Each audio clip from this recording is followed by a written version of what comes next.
If you've been searching for a new job and you've noticed it's difficult, you're not alone. It is a tough market out there. According to a new report from the Career Group, around 20% of applicants have been looking for work for about 10 to 12 months. And that's despite a relatively low unemployment level and a robust jobs report back in December. Let's bring in Cory Stahl now. He's an economist for Indeed.com, waking up with us early. I think you're in Salt Lake City. Cory, great to have you with us. What's happening here? Lack of job opportunity? It takes a long time for folks to get what they're looking for. What's behind all this? Yeah, thanks, Errol. It is pretty early here, but happy to be joining the program.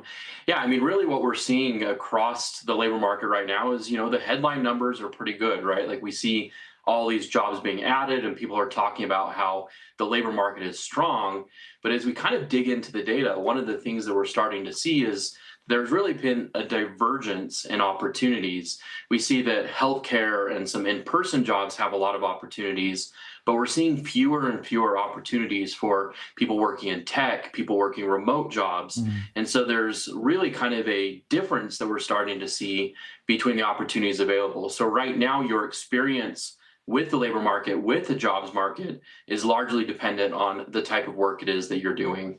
And we're just seeing the stats that around 50% of people are taking 6 months or more to find work. I'm wondering how much that has to do, though, with wages, because inflation has led to an increase in the cost of living. That makes people more interested in higher paying work. So maybe they want to wait longer to get the job they need. Is that part of this as well?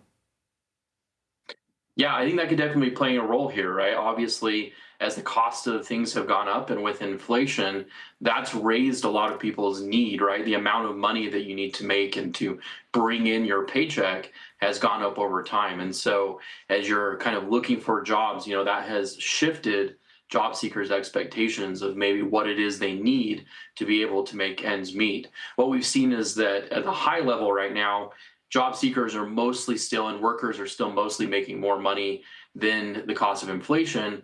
But again, that's on average. That's not everybody's experience. Yeah, there's probably some folks watching right now on their way to a job interview or doing some online research. What advice do you have for those folks who are still searching for that next job?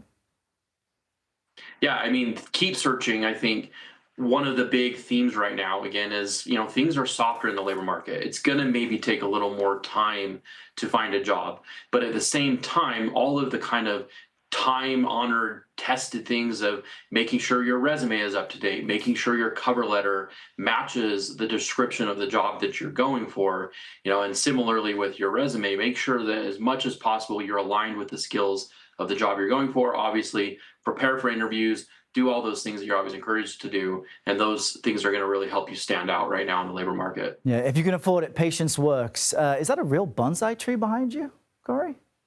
No, it is not. So fortunately, I don't have to water it or snip it or anything else. It just looks beautiful year round. It sure does. I was going to give you credit for being patient, but you know what? You're efficient. Cory Stahl, thank you so much for joining us from Utah.